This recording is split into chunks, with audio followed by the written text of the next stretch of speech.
Ovarian cancer surgery আর 5টা সার্জারির মতো নয়, তাই আমরা প্রায়শই আমাদের ক্লিনিকে দেখি পেশেন্ট এবং তার বাড়ির লোকেদের মধ্যে একটা ধোঁয়াশার ব্যাপার কাজ করে। আজ ওভারিয়ান ক্যান্সার সার্জারির আগে 10টি উত্তর, সাথে শেষে একটা বাড়তি গুরুত্বপূর্ণ কথা। গ্লোবোক্যানের 2022-এর প্রজেকশন ডেটায় আমরা দেখতে পাচ্ছি যদি প্রতিরোধ যথেষ্ট ব্যবস্থা গ্রহণ না করা যায় তাহলে 2050 সালের মধ্যে ওভারিয়ান ক্যান্সারের সংখ্যা পৃথিবীতে বাড়বে 55%। ওয়ার্ল্ড ওভারিয়ান ক্যান্সার কোয়ালিশনের অনুমান সমস্যার বেশিরভাগটাই হবে লো এবং মিডল ইনকাম কান্ট্রিগুলোর মধ্যেই। তাই ওভারিয়ান ক্যান্সার প্রতিরোধে তো বটেই, এমনকি ওভারিয়ান ক্যান্সার ধরা পড়লেও যে সার্জারি করা হয় সেই নিয়ে সচেতনতার পরিমাণ যথেষ্ট বাড়ানো দরকার।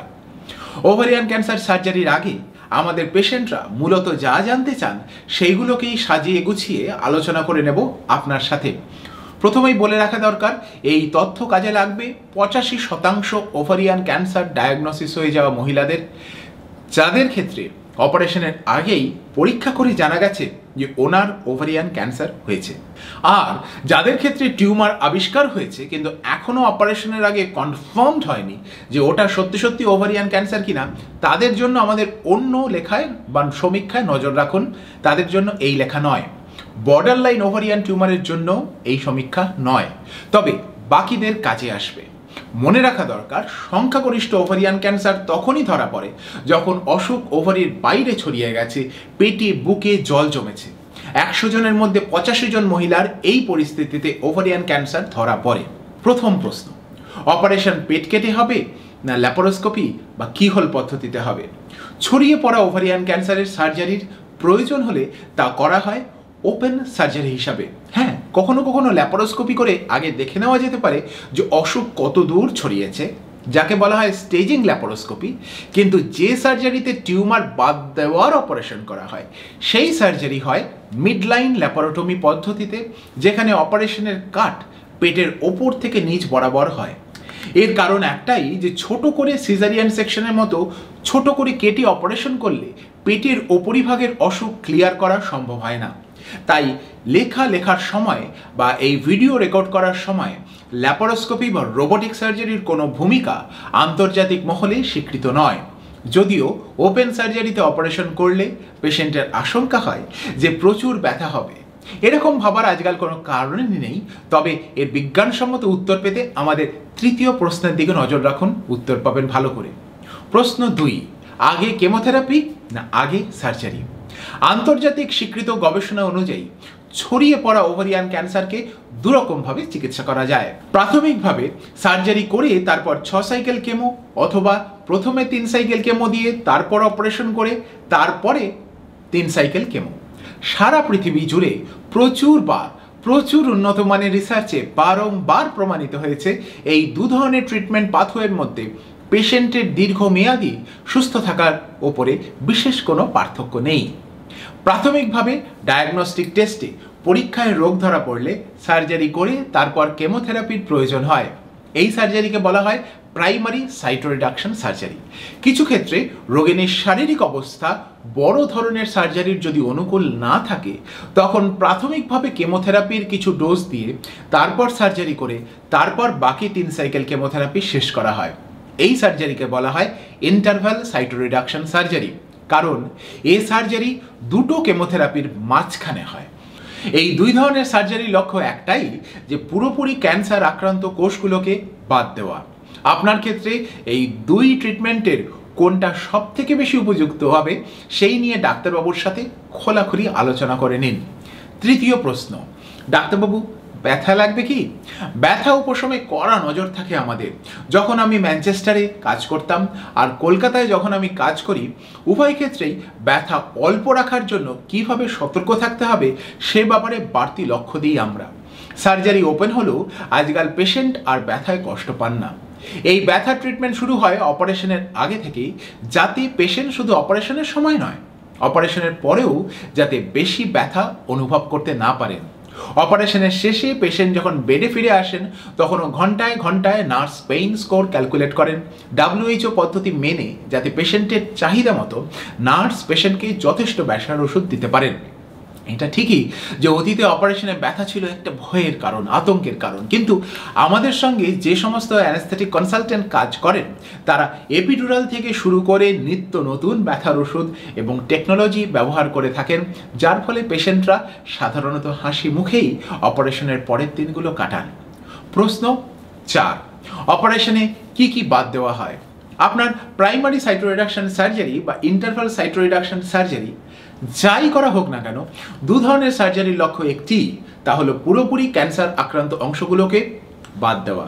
যেহেতু ওভারিয়ান ক্যান্সার পেটের যে কোনো অঙ্গকে আক্রান্ত করার ক্ষমতা রাখে, তাই প্রথাগত শুধু ওভারি বাদ দিলে কাজ অসম্পূর্ণ থেকে যায়।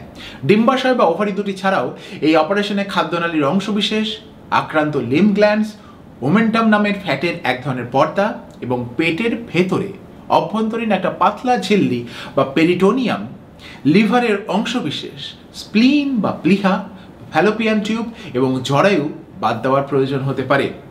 যদিও ক্যান্সারের মাত্রাতিরিক্ত আগ্রাসনের কারণে চিকিৎসকের উপযুক্ত দক্ষতা থাকলেও অনেক সময় পার্শ্ব প্রতিক্রিয়ার আশঙ্কায় অভীষ্ট লাভ সম্ভব হয় না। বিশেষত খাদ্যনালীর গোড়া বা রুট অফ মেসেন্টারি যদি ডিজিজে আক্রান্ত থাকে তাহলে অপারেশন করে কোনো লাভ হয় না। যদিও সংখ্যাগরিষ্ঠ ক্ষেত্রে ওভারিয়ান ক্যান্সারের সার্জারি সুষ্ঠুভাবেই সম্পন্ন করা সম্ভব। অনেক ক্ষেত্রেই এই ধরনের সার্জারিতে একাধিক সার্জারি টিম ব্যবহার করা হয়। গাইনোকোলজিক্যাল অঙ্কোলজি সার্জন ছাড়াও পটির রাস্তার সার্জন, ইউরোসার্জন, এমনকি লিভার সার্জনের প্রয়োজন হতে পারে। গত 2 দশকের বেশি সময় ধরে গাইনোকোলজিক্যাল অঙ্কোলজিস্টরা তাদের ট্রেনিংয়ের সময় এই ধরনের অত্যন্ত কঠোর এবং পরিশ্রমসাধ্য অপারেশনের ট্রেনিং নিয়ে আসছেন। এই অপারেশনকে বলা হয় সাইটো রিডাকশন সার্জারি। প্রশ্ন 5, ডাক্তারবাবু জ্ঞান ফিরবে তো? বছর 30 আগে মেডিকেল কলেজে পড়ার সময় যে ধরনের প্রযুক্তির অ্যানাস্থেশিয়া দেখেছি, আজ তার থেকে অ্যানাস্থেশিয়া হয়েছে অনেক বেশি নিরাপদ। যারা অ্যানাস্থেশিয়া দেন তারাও দৈনিক নিজেদের লেখাপড়া চালিয়ে যাওয়ার জন্য খুব সহজেই আন্তর্জাতিক মানের অ্যানাস্থেশিয়া দিতে পারেন। এ ধরনের সার্জারি যাদের দরকার তাদের অনেকেরই ডায়াবেটিস, ব্লাড প্রেশার বা ওবেসিটি সংক্রান্ত জটিলতা থাকে। ওভারিয়ান ক্যান্সার যেহেতু অনেক দেরি করে ধরা পড়ে, তাই শারীরিক পুষ্টি বা বডির রিজার্ভও কম থাকে। তাই সবসময় অ্যানাস্থেটিস্টরা চান যাতে আরও ভালোভাবে উন্নত মানের অ্যানাস্থেশিয়া দেওয়া সম্ভব হয়। অপারেশনের বেশ কয়েকদিন আগে থেকে চলে নানা ধরনের প্রস্তুতি এবং বিশেষ বিশেষ টেস্ট করে দেখে নেওয়া যে পেশেন্টের কী ধরনের অ্যানাস্থেশিয়া লাগবে। প্রশ্ন 6, ডায়াগনোসিসের পরে কত তাড়াতাড়ি সার্জারি করা দরকার? ওভারিয়ান ক্যান্সার ডায়াগনোসিসের ক্ষেত্রে অত্যাবশ্যকীয়ভাবে কিছু সময় লাগে। যদি দেখা যায় সন্দেহজনক টিউমার শুধুমাত্র ওভারির মধ্যে সীমাবদ্ধ রয়েছে, তাহলে সূঁচ ফুটিয়ে সাধারণত বায়োপসি করা হয় না। কিন্তু যদি দেখা যায় যে অসুখ পেটের মধ্যে অনেকটাই ছড়িয়ে গেছে, তাহলে অপারেশনের আগে পেটের জল এবং পেটের অল্প একটু একচিলতে টিস্যু পরীক্ষা করে দেখে নেওয়া হয় যে ক্যান্সারের ধরন কীরকম, যাতে পরের চিকিৎসা আরও ভালো মতো দেওয়া সম্ভব হয়। চিকিৎসা শুরুর আগে যদি সম্ভব হয় তাহলে আণুবীক্ষণিক এবং ইমিউনোহিস্টোকেমিস্ট্রি নামে পরীক্ষা করে রোগ নির্ণয় করা অনেক সময় অত্যাবশ্যকীয় প্রয়োজন হয়ে দাঁড়ায়। এই ধরনের সামগ্রিক স্টেপ বাই স্টেপ ডায়াগনোসিসে খানিকটা সময় গেলেও সেটা চিকিৎসা বিভ্রাট এড়াতে এবং অপ্রয়োজনীয় হাসপাতালের বিল কমাতে সাহায্য করবে একদিন আপনাকে। এই সময়ে অনেকেই অধৈর্য হয়ে এই টেস্টের রিপোর্ট আসার আগেই অপারেশন করিয়ে নিতে চান, কিন্তু কিছু কিছু ক্ষেত্রে ডিম্বাশয়ের ক্যান্সার সম্পূর্ণ অন্য অঙ্গের ক্যান্সার, যেমন পাকস্থলী, প্যানক্রিয়াস, কোলন, ব্রেস্টের ক্যান্সারের ছদ্মবেশী বহিঃপ্রকাশ হতে পারে। এই প্রসঙ্গে আমাদের অন্য একটি সমীক্ষার লিঙ্ক ছদ্মবেশী ওভারি নিজের ডেসক্রিপশন বক্সে রইল, পড়ে নিতে পারেন।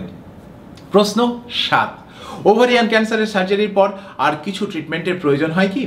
সার্জারিতে ওভারিয়ান ক্যান্সার বা ওভারিয়ান ক্যান্সারে আক্রান্ত অংশ পুরোপুরি বাদ দেওয়া হলেও যাতে ভবিষ্যতে ক্যান্সার ফিরে আসার সম্ভাবনা যথেষ্ট কম হয়, তার জন্য বেশিরভাগ ক্ষেত্রেই কেমোথেরাপির প্রয়োজন হয়। কিছু ক্ষেত্রে একদম আর্লি স্টেজ, যেমন স্টেজ 1A বা লো গ্রেড টিউমারের ক্ষেত্রে অনেক সময় কেমোথেরাপি এড়িয়ে যাওয়া হয়, কারণ এসব ক্ষেত্রে কেমোথেরাপি কাজ করে না।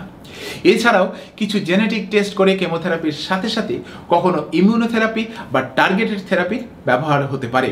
এই জন্য আপনার পড়া দরকার পার্সোনালাইজড গাইনোকোলজি বলে আমাদের যে সমীক্ষা রয়েছে নিচের ডেসক্রিপশন বক্সে, তারও লিঙ্ক রইল। প্রশ্ন 8, কোথায় অপারেশন করাবো? অপারেশনে হাসপাতাল, ডাক্তার বা শহর ঠিক করার আগে বিশেষ কয়েকটা জিনিস মনে রাখা দরকার। অপারেশন কিন্তু কয়েক ঘন্টার সার্জারিতে শেষ হয়ে যায় না, তারপরে চিকিৎসার ফলো আপ চলে আরও বেশ কয়েক সপ্তাহ বা কয়েক মাস ধরে। আর এরপরে বছর 5 ধরে চলে অঙ্কোলজিক ফলো আপ। এক জায়গায় অপারেশন করিয়ে অন্য জায়গায় ফলো আপ করা উচিত নয়, তাই এমন হাসপাতালে আপনি নির্বাচন করুন যেখানে আপনি এগুলো সহজেই করতে পারবেন। অনেক সময় পেশেন্টরা অনুযোগ করেন সিনিয়র ডাক্তারের নামে ক্লিনিকে দেখালেও অপারেশন করছেন জুনিয়র ডাক্তাররা। শুরুতেই সরাসরি জেনে নিন যে আপনার অপারেশন ঠিক কী করবেন। এই অপারেশন অন্যান্য ট্রিটমেন্টের মতো নয়। এতে অপারেশনের পুরো কয়েক ঘন্টা সময় সার্জনকে ব্যক্তিগতভাবে ওটির টেবিলে ব্যস্ত থাকতে হয়। সিনিয়র সার্জনের অপারেশনে খানিকটা খরচ বেশি, তার কারণ আমরা নানা রকমের বাড়তি সাবধানতা, আধুনিক যন্ত্রপাতি ছাড়া সার্জারি করবই না, এবং অবশ্যই তাকে বেশ কয়েক ঘন্টা সময় এক্সক্লুসিভলি পেশেন্টের জন্য দিতে হয়। প্রশ্ন 9, সার্জারির আগের প্রস্তুতি। এই ধরনের ক্যান্সার সার্জারির আগে বেশ কিছু প্রস্তুতি দরকার, যার মধ্যে কিছুটা বলেছি অ্যানাস্থেশিয়া প্রস্তুতি বিভাগে। এছাড়াও অপারেশনের আগে যথেষ্ট প্রোটিন খাওয়া দরকার, শ্বাসের ব্যায়াম করা দরকার, কিছু কিছু বিশেষ সময় নিয়মিত হাঁটাচলা করা দরকার। শুধু দরকার তাই নয়, অপারেশনের আগের প্রস্তুতি এক বিশাল বড় বিজ্ঞান, তাকে বলা হয় প্রিহ্যাবিলিটেশন। এই নিয়ে ডেসক্রিপশন বক্সে আরেকটা লিঙ্ক রইল, দরকার হলে পড়ে নিতে পারেন বা দেখে নিতে পারেন। এই ধরনের প্রিহ্যাবিলিটেশনের উপায়গুলো ফলো করলে আপনার হাসপাতালের বিল যে শুধু কম হবে তা নয়, পেশেন্ট সেরেও ওঠেন আরও তাড়াতাড়ি। প্রশ্ন 10, খরচ কত হবে? প্রায় 1 দশকেরও বেশি ইংল্যান্ডে কাজ করা এবং তারপরে কলকাতায় কাজ করতে গিয়ে প্রতিদিন দেখেছি, বুঝেছি যে সঠিক অপারেশন খরচ সাপেক্ষ। তাই গভর্নমেন্টের সরাসরি আর্থিক ভর্তুকি ছাড়া কোনো ক্যান্সার বা জটিল অপারেশন সস্তায় করা অসম্ভব। কোনো শর্টকাট নেই। অপারেশনে শুধু পেট কাটা আর পেট জোড়া নয়, তার সাথে মিলে থাকে সঠিক অ্যান্টিবায়োটিক দেওয়া, রক্তক্ষরণ যাতে কম হয় তার জন্য আধুনিক যন্ত্র বা কেমিক্যালস ব্যবহার করা। একটা ছোট এক্সাম্পল দিই। অপারেশনে যে সুতো ব্যবহার করা হয় তার এক একটির দাম 700 টাকারও বেশি। অপারেশনে ব্যবহৃত যন্ত্রপাতিগুলোরও মানের নানা রকম প্রভেদ রয়েছে, কারণ যে স্টিলে অপারেশনের যন্ত্রপাতি তৈরি করা হয় সেই মেডিকেল গ্রেড স্টিল অসম্ভব দামি। এছাড়া অপারেশন থিয়েটারে এবং যন্ত্রপাতি পরিষ্কার করার জন্য যে রাসায়নিক এবং যতটা সময় দরকার হয় তাও যথেষ্ট মূল্যবান। অভিজ্ঞ ডাক্তার এবং নার্স পাওয়াও খরচ সাপেক্ষ। যেহেতু এটা জীবনের প্রশ্ন, তাই অপারেশনের আগে খরচের ব্যাপারে কথাবার্তা বলে নিন। যদি কখনো দেখেন যে ইন্স্যুরেন্স ভেদে খরচের তারতম্য হচ্ছে, তাহলে আরও ভালো করে তদন্ত করুন। ইন্স্যুরেন্স কোম্পানি অনেক সময় 10 থেকে 20% টাকা কেটে হাসপাতালকে দেন। এইটুকু বাদ দিলে সঠিক ট্রিটমেন্টের মূল্য কিন্তু ইন্স্যুরেন্স কোম্পানি বা স্কিম পাল্টালে আলাদা হওয়ার কথা নয়। এরপরে একটা গুরুত্বপূর্ণ বোনাস ইনফরমেশন, কবে নর্মাল জীবনে ফিরব। আমাদের প্র্যাকটিসে সাধারণত পেশেন্ট অপারেশনের 2-1 দিনের মধ্যেই হাঁটাচলা করতে শুরু করে দেন। তার জন্য যদিও নানা ধরনের ফিজিওথেরাপি এবং অত্যাধুনিক কৌশল ব্যবহার করতে হয়, তবুও অপারেশনের পরের সপ্তাহ 2-1 সাবধানে থাকা দরকার। অপারেশনের মাসখানেক পর থেকে বেশ ভালো করে হাঁটাচলা করা দরকার, কারণ যত আপনি হাঁটবেন তত তাড়াতাড়ি শরীর সেরে উঠবে, কারণ এতে রক্ত চলাচল বাড়ে। আপনি যদি গাড়ি চালান তাহলে অপারেশনের 1 মাস আগে তা না করাই ভালো। ভারী জিনিসপত্র তোলা অপারেশন থেকে 3 মাস পর্যন্ত বাদ থাকে, যাতে ভবিষ্যতে হার্নিয়া হওয়ার সম্ভাবনা কম হয়। আপনি যদি তামাক জর্দা ব্যবহার না করেন বা ওজন খুব বেশি আপনার না হয়, তাহলে আপনার সেরে ওঠা আরও তাড়াতাড়ি হবে। চেষ্টা করেছি অনেকগুলো পয়েন্ট আলোচনা করার। এছাড়া আরও অনেক প্রশ্ন তো নিশ্চয়ই থাকবে, কমেন্টে লিখলে উত্তর দেওয়ার চেষ্টা করব। এছাড়াও আমাদের চ্যানেলে উৎসাহীদের জন্য ওভারিয়ান ক্যান্সার, তার ডায়াগনোসিস এবং সিমটম নিয়ে প্রচুর সমীক্ষা আছে, সার্চ করে দেখে নিতে পারেন। আজ এই পর্যন্তই, শিগগিরই দেখা হবে।